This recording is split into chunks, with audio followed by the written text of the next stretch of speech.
For joining us. More juveniles in Greene County are committing violent crimes, many of them being charged in relation to gun violence, homicides, and serious assaults. The Juvenile Justice Center is working alongside law enforcement to try to turn things around. Color 10's Ashley Eddy is live with what officials are seeing. Well, I'm told more and more juveniles are getting their hands on guns. I spoke to one mom who lost her teenage son to gun violence about what she says can be done. Last summer, 18-year-old Jaden Falls was shot outside of a Springfield convenience store. The suspected shooter was 17 years old. It's a struggle every day. I wake up crying.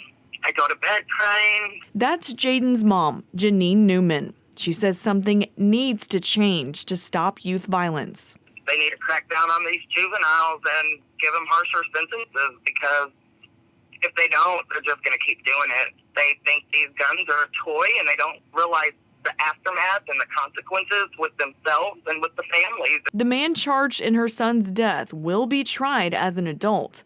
If a juvenile is facing more serious charges, the courts are asked to certify the minor as an adult. In the past 10 years altogether in Greene County, we certified really less than 10 kids in 10 years. And just in the last, less than a year, we're up to, I think, 12 or 13 now. So that's a pretty significant jump. Those numbers are starting to become alarming to law enforcement officials. I think within the last 4 or 5 months, we had at one point in time 6 or 7 kids who were charged with some form of murder. Over the last year or so, we've seen an increase in violent criminal activity from, I'll call them a group of thugs. There's some juveniles, there's some adults. Springfield Police Chief Paul Williams says his officers are cracking down on these groups. In the last 9 months, we worked 33 cases on those individuals. Only 7 of those are still open. We were able to solve and arrest and charge 17 people at the state level and 5 people at the federal level with violent activity involving guns.